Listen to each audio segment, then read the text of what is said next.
Are you a hot pepperhead?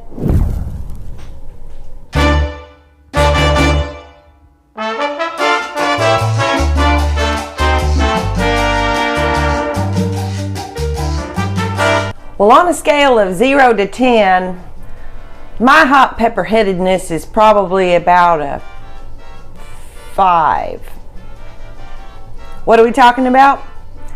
Hot chili peppers. Today is February 3rd, 2021, and it is time for me to start my hot chili peppers. The bell peppers, the sweet peppers, do not take as long to germinate, so probably it'll be the first part of next week when I actually seed start those. So today I'm going to talk to you about which varieties of hot peppers that I'm growing this year and a little bit about them and why. Your hot pepper seeds can honestly last up to about 25 years. They will stay somewhat viable. Now each year that goes by, the germination rate is going to wane a little bit, so eventually you would need to buy new seed, or unless you're saving seeds, then you could do it that way. Generally speaking though, you're really looking at probably about anywhere from a 2 to a 5 year range of seed viability, not the 25 years. I mean, in perfect storage they might last that long, but more than likely 5 years is about the best you can expect out of your pepper seeds. So when do you seed start your hot pepper seeds? Well, if you look at the back of the package or do any research, it generally gives you a guideline of starting them 8 to 10 weeks prior to your last frost date. Well, personally, I think it takes a little longer than that. I would say 10 to 12 weeks. Because I like to have a good sized little plant ready to go to transplant out in the garden. You can go smaller, but for me, I like them healthy. My zone is 8A. I'm in central Alabama, and as I had mentioned in a previous video, our last approximate frost date is April 10th. So right now I'm at about 12 weeks prior to that last frost date. It might be that we have another mild winter again, and I might be able to plant earlier, like the end of March, like we did last year. But I did want to mention something. If you look at a map of plant zones, they cross the entire country. I'm in 8A, but it goes all the way across.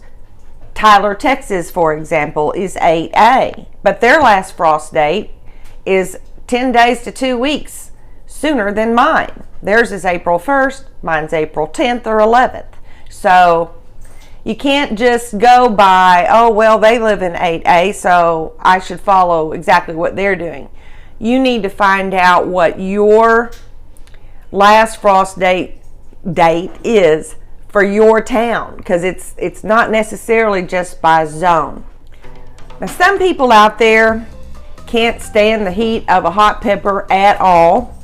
Others can take it really, really hot. I can't take it super, super hot.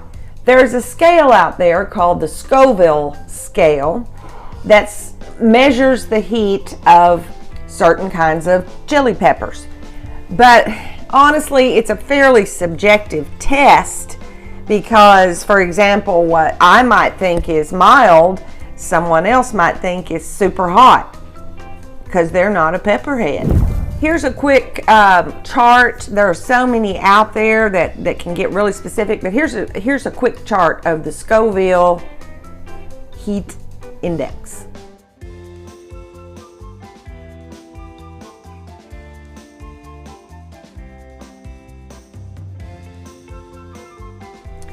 Now, if you'd like to get really specific, there's a pretty cool website. It's called pepperheadsforlife.com, and they have a little box there where you can plug in the name of the hot pepper and search it, and it's going to give you the units, the measurements, the scale. Another resource that I would suggest you go to is the chiliman.org. And chili is spelled C-H-I-L-E, man, thechiliman.org. It's a pretty good resource. It gives you a lot of information on growing hot chili peppers. There's a nice section there for beginners. There's a section about diseases, pests, and how to try to control those. And I think on his homepage down at the bottom, you can also plug in the name of the chili pepper, and it will give you a lot of information and give you that high heat rating also. I tend to always grow way too many hot peppers, so I'm trying to cut back this year. I'm only growing 5, and 2 of them I'm growing in 2 containers, and we'll talk about those as we go through them. I'm going to start, got my little peppers thing out here. I'm going to start with the hottest pepper that I'm going to be growing this year, down to the mildest form. And the first one I'm growing is the Tabasco. I've never grown Tabasco peppers before, but I love hot sauce, and my husband loves that pepper sauce where you use vinegar over the peppers and let it marinate for a while. And I thought, well, that would be neat for me to get some Tabasco pepper seeds. Tabasco peppers are an heirloom, and if you remember, if you watched my last video about seed explanations, you'll understand what an heirloom is, and that typically it needs to have a generational history about it. The Tabasco peppers, when I did my research, they originated in Mexico. And the word Tabasco is the name of a state in Mexico from which this pepper came. It was imported to the United States in 1846 and made its way to Avery Island, Louisiana, where a famous family, the McKinneys, used these peppers in a hot sauce that became so renowned that now the word Tabasco is used as a synonym for hot sauce. The Tabasco has a rating of 50,000 on the Scoville scale. And that sounds like a lot, right? Well, I ordered my pepper seeds for the Tabasco from Pepper Joe's. And when I ordered them, he sent me some free seeds. These are the free seeds. This pepper, 7-pot chaguana, it measures 800,000 to 1 million. No. And this one is the Trinidad scorpion.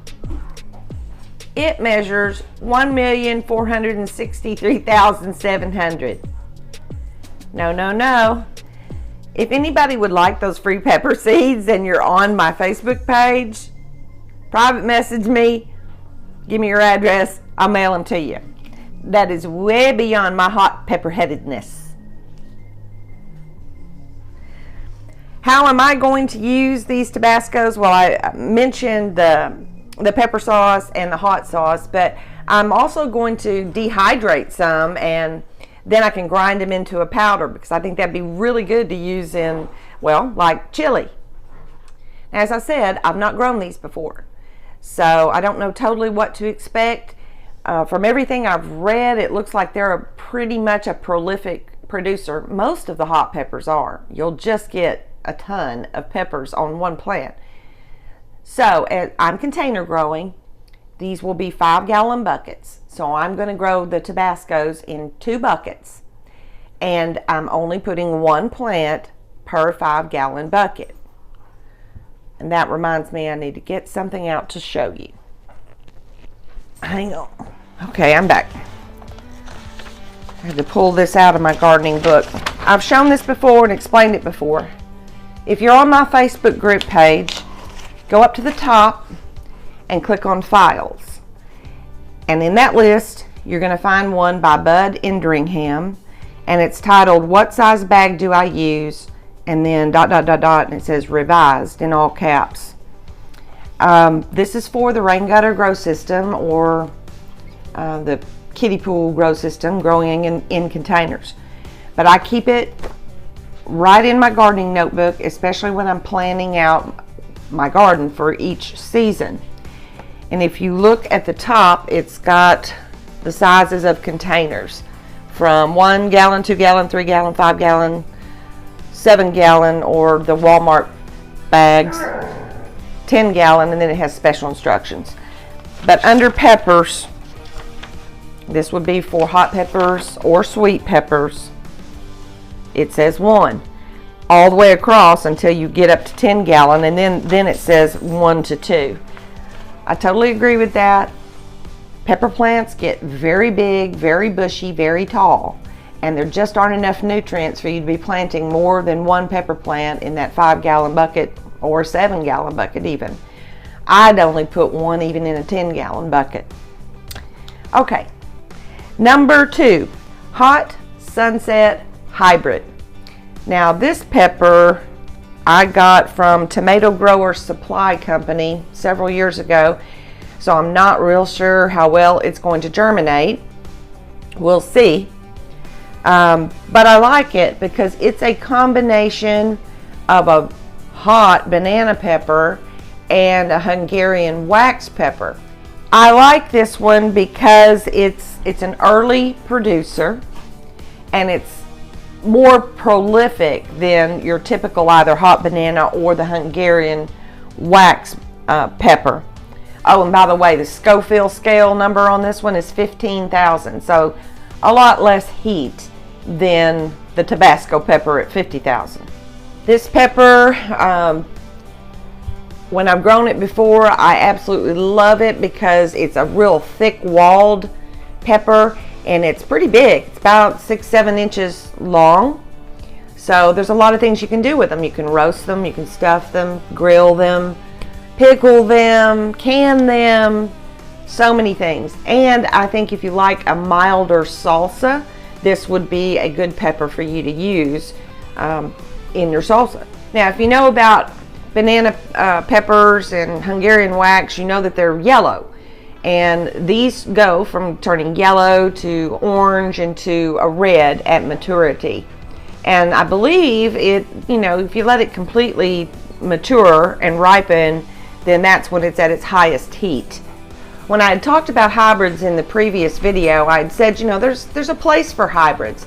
And one of the reasons I like this hybrid, again, because of the combination of the heat and the regular Hungarian wax type, is that it has some disease resistance built into it. And this particular one is resistant to the tomato spotted wilt virus as well as bacteria leaf spot. And again, I'm doing just 1 of these. I'll get plenty of peppers off of 1 plant. It gets really tall, so I will make sure that I have a stake. At the time I transplant it, that's when I put my stake in my bucket. Number 3, I always grow. Always, always, always. Jalapenos. And I will be doing 2 buckets, but I've got 2 different kinds of jalapenos that I'm putting in there. You're like, there's more than one kind of jalapeno? Yeah, there really is, because there's an early jalapeno also. Pause here. I just wanted to mention that there are actually many varieties of jalapenos. I've grown purple ones before, but I will say, watch out. They are pretty hot. There are also some yellow ones if you like a milder flavor, and the kind that you want to stuff with that cream cheese. They make one called the Mucho Nacho Jalapeno. So check out the varieties.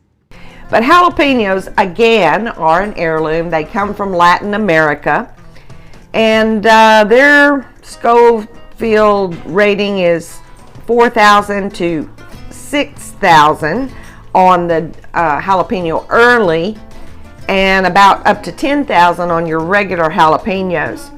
The jalapeno early is also an heirloom, and as the name suggests, it's relatively quick blooming pepper, and it produces an excellent yield sooner than your regular jalapenos are going to. Jalapenos, again, get super tall as well. Last year, mine were at least 4 feet tall, and they just kind of spread out everywhere. But one plant will give at least 30 peppers, and that's a lot of peppers. So I'm doing 2 buckets, one with just the regular jalapenos and one with the early jalapenos. And I made myself a note here because I wanted to share this. In our area, you know, peppers have to have a lot of heat to thrive, but midsummer it can get super hot here. So about midsummer they can do with up to about 30% shade in the daytime hours. And so I place them in an area in my garden that typically gets a little bit of dappled shade in that high heat period of the day, and I never have any trouble with my peppers. Now, what do I do with jalapenos? Well, my number one thing, of course, is making salsa. And last year I made rotel, and that stuff is so good. I love to use it in Mexican casserole dishes that I make, and chili. It's really good in that too. Other ways we like to use our jalapenos, obviously fresh, and we really like them stuffed with a little cream cheese and wrapped in bacon and grilled. Those are great. And I love to ferment them. I like fermenting them more than I like pickling them, and they last for a long time in the fridge, and they're really, really good. And you're getting some probiotics by fermenting them. If you've never done that, there's a video. Look under my playlist. I think I have one on fermenting. Do you like chili rellenos? Well, if you do, then you definitely want to grow poblano peppers. And that's next up. The Scoville rating on poblanos is 2,000. Not very high at all. These are wonderful, roasted or peeled. They're considered a mild hot pepper. They're very plump and very dark green, and when they mature, they kind of turn a reddish brown color, which you can see in the picture here. Poblanos are an heirloom again from Mexico, from Puebla, Mexico. In fact, the people that live in Puebla are called poblanos. And it derives its name from the area where they harvest these peppers. Now, if you see poblanos in the grocery store and supermarket chains, sometimes they will call them ancho chilies. That's really not correct, because a fresh poblano pepper is a poblano, but a dried poblano is an ancho. Chili ancho. And ancho is a Spanish word for wide, and they are wide. In size, they're about 3 to 6 inches long, but they're almost equally as wide. They're like 2 to 3 inches wide. Short, fat little poblano pepper. And since I mentioned drying peppers, it's funny because their fresh name is different than their dried name. And here's a nice little chart for you to look at to see the difference.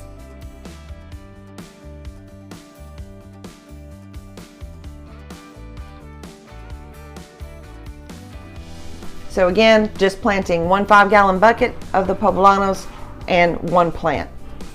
My last on my list is a favorite of mine, and I'm going to tell you why here in a second. But it is the Alma, A-L-M-A, Alma paprika pepper. Now this is a round, beautiful, cute little pepper, and obviously it's a pimento type pepper. It's for making paprika. It is an heirloom from Hungary, and it gets its name, actually in Hungary they call it, it's also known as the sweet apple paprika pepper.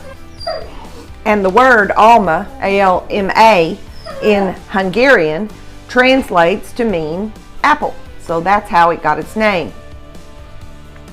for its round apple looking shape. Now, why is this a favorite of mine? Well, first off, it's a very tasty pepper. It's sweet, but it's a little bit spicy too. The Scoville scale on it is 1500, so that's not very high. It's really super thick walled, which makes it perfect for drying and grinding. But the reason I like it is because it reminds me of the beginning of starting the rain gutter grow system. Years back, when we had discovered this gutter system, I already had our gardens planted in ground. And you know, we weren't really having a whole lot of success. Actually, it was Randy, I think, that came across this rain gutter thing, showed it to me, and I was like, I don't know. That looks like a lot of work. Unless it just really was a prolific producer, I don't know that we want to mess with it. So it was June 1st or 2nd when he saw this. Like I said, everything was already planted. I mean, our season had already been growing for 2 months. My peppers that I'd planted in ground had already been planted for like 6 weeks, because I usually plant them later in April. So I said to Randy, well, if you want to build a gutter, we can do it. So we built one test gutter.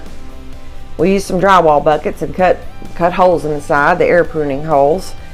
I even sewed liners for these out of landscape fabric. Little did I know that that wasn't really necessary. You can just line it around the outside. Don't have to worry about the bottom part. But that's what we did. And we also didn't know any better because we planted corn on the 2 end buckets. We put like, I don't know, 4 corn or something. We did get some corn. That's not, corn on a gutter doesn't work very well, and it did blow over a few times. But in the middle, on the rest of them, I planted the Alma paprika peppers. I had just ordered them. I thought, well, it's too late in the season to start these. But when we decided to do the gutter, I thought, okay, I need to do a good test. So I seed started the peppers, and then we planted some on the gutter and some out in the garden. So I'm going to show you some pictures here.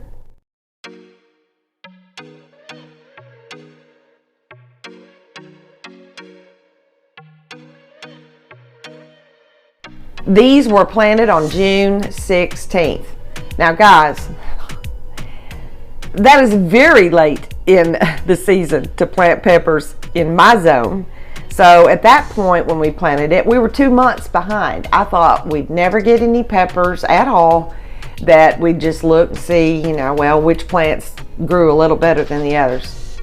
Well, let me tell you, the plants I put out in that garden did nothing. They never got even hardly bigger than they were as transplants, and certainly never had any peppers on them.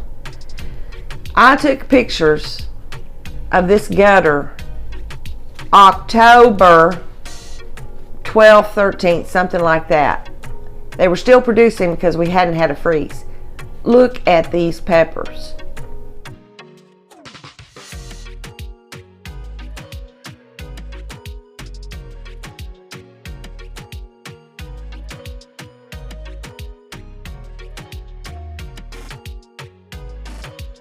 That's what sold us. That was when we decided, okay, we're going to convert every single garden to the rain gutter grow system. I have never seen anything grow like that, except all the years that we've been doing rain gutter grow system. I love these peppers. They're so unique.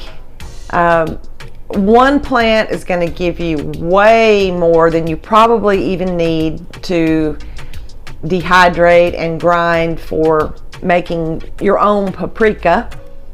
But you can also use them. They're very savory. They're really good in salads, fresh.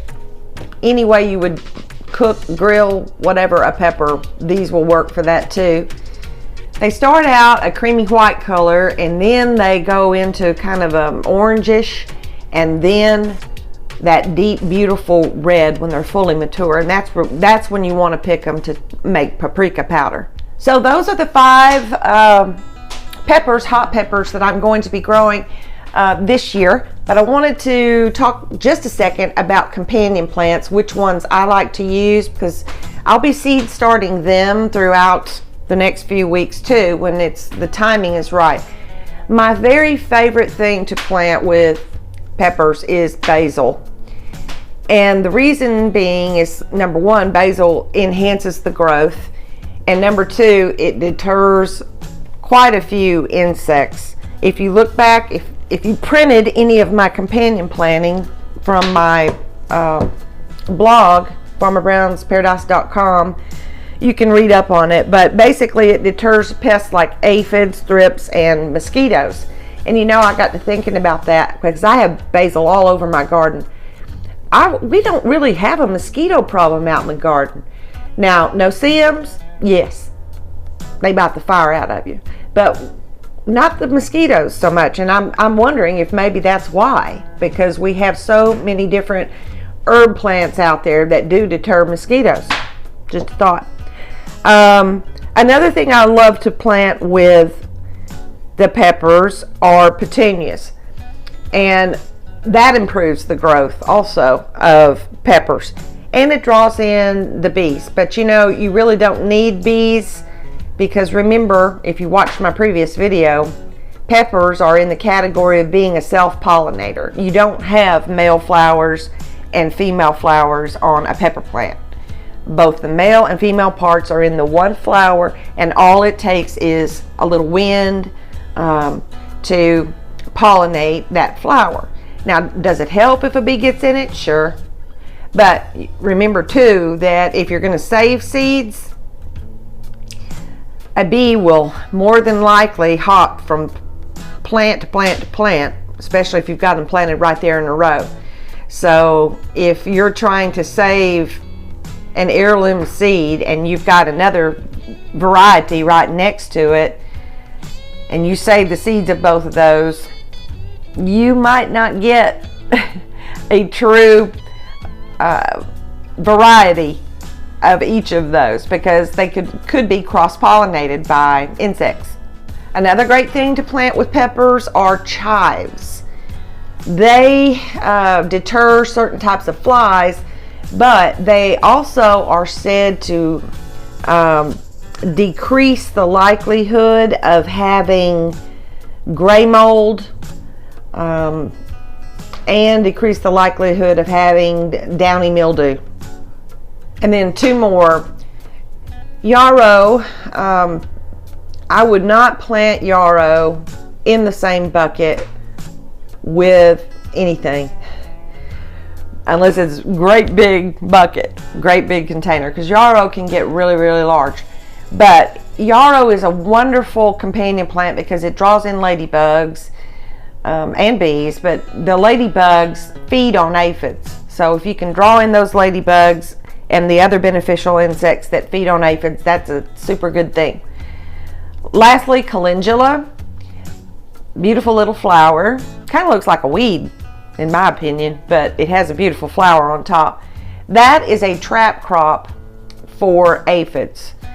You can intercrop, you can interplant it with peppers, but I don't think I would. I tend to put calendula in its own bucket near things that tend to get aphids, because it is a trap crop. It exudes this sticky substance on its stems, and when the aphids they're drawn to it, and once the aphids get on it, they can't get off of it. So I like to keep them in their own containers so that when that happens and the aphids do get on them, I can snap off that part and throw that part away along with the aphids.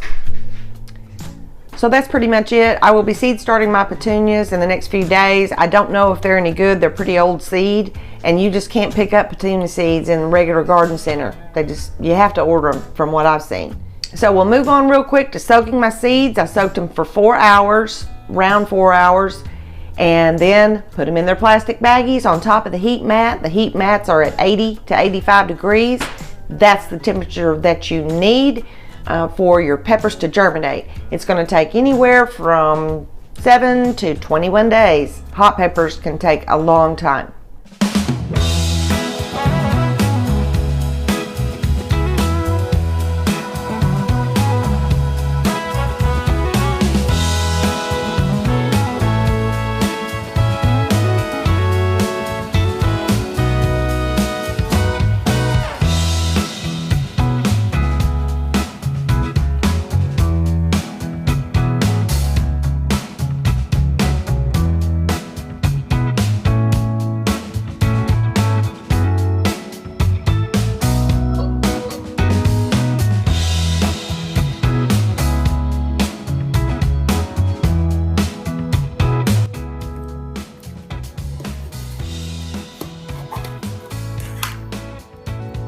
have one floater here.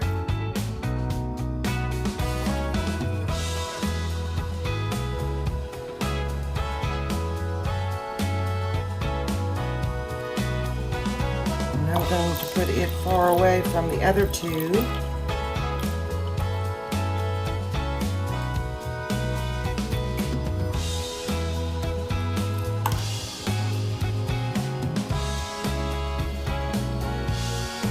I know that's my floater, so we'll see if it germinates.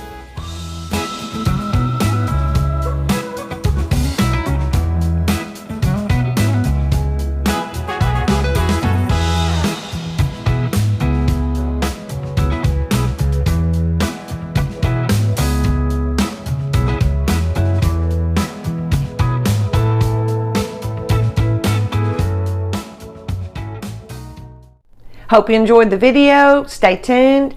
The next video up will probably be eggplant. So remember, keep looking up. Bye. Have a good one.